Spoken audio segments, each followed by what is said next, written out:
warahmatullahi wabarakatuh. Hai, perkenalkan nama saya Mauliza Ulfa. Di sini saya akan menjelaskan mengenai replikasi DNA dan sintesis protein. Replikasi DNA terjadi saat double helix menjadi double strand DNA oleh enzim topoisomerase.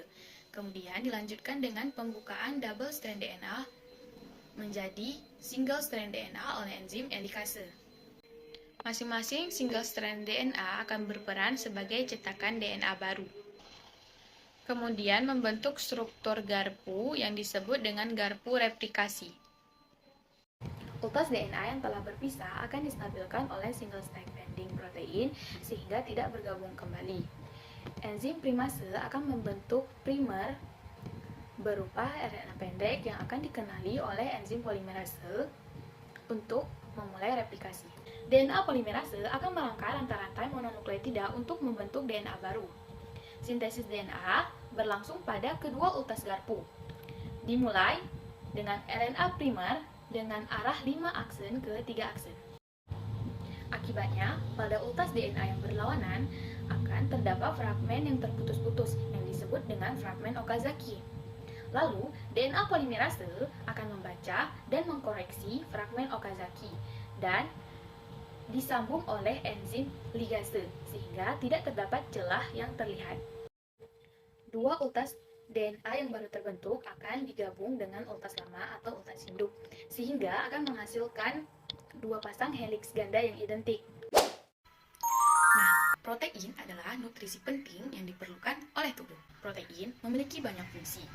Di antaranya adalah sebagai sumber nutrisi, transfer zat, kekebalan tubuh, dan lain sebagainya. Proses sintesis protein terdiri dari dua tahapan. Yang pertama adalah transkripsi. Yang kedua adalah translasi. Transkripsi adalah proses pembuatan salinan mRNA yang berasal dari DNA. Sedangkan translasi adalah proses penerjemahan mRNA menjadi protein. Dapat disimpulkan, sintesis protein adalah proses DNA menjadi mRNA menjadi protein. Transkripsi terjadi di nukleus melalui 3 tahapan.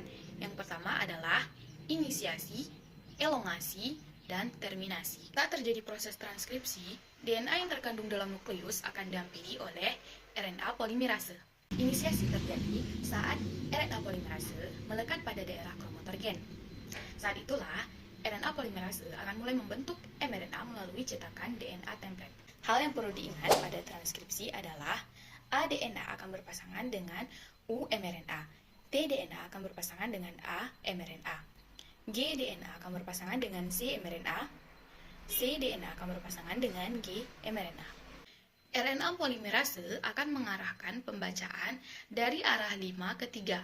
Nah, proses ini dinamakan dengan elongasi.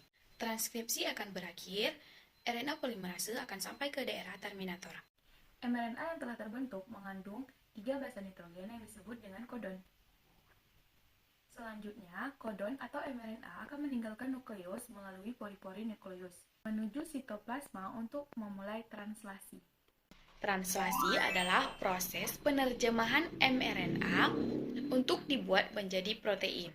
Berikut adalah aturan pemasangan basa nitrogen pada translasi melalui 3 tahapan. Yang pertama adalah inisiasi, elongasi, dan terminasi. Tahap inisiasi dimulai pada saat ribosom subunit kecil terikat pada mRNA. Ribosom subunit kecil akan bergerak melalui arah 5 ke 3. Ketika sudah menemukan kodon AUG, tRNA yang membawa asam amino metionin dan antikodon UAC akan terikat pada mRNA. Kemudian, setelah tRNA terikat pada mRNA, maka ribosom subunit besar akan terikat juga bersamaan dengan ribosom subunit kecil. Nah, ribosom subunit besar memiliki 3 daerah. Yang pertama adalah A atau aseptor site, lalu P, peptidyl site, dan E, acid site. Saat proses elongasi, maka asam amino yang lain akan dibawa pada rantai mRNA oleh RNA transfer dengan membawa antikodon.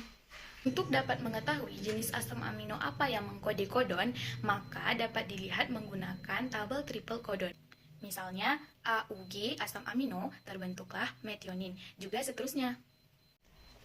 Asam amino yang baru ini akan memasuki daerah A, Lalu, ikatan peptida akan terbentuk di antara asam amino pada daerah P. Saat itu, ribosom akan berpindah ke triplet codon yang lain yang ada di mRNA. tRNA yang sudah melepaskan asam aminonya akan berada pada daerah E dan bersiap untuk keluar. Kemudian, daerah A akan bersiap untuk ditempati tRNA yang baru.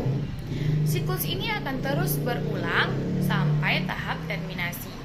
Terminasi terjadi ketika salah satu dari 3 stop codon berada pada daerah A. Codon ini dikenali oleh protein, yang dikenal sebagai release factor.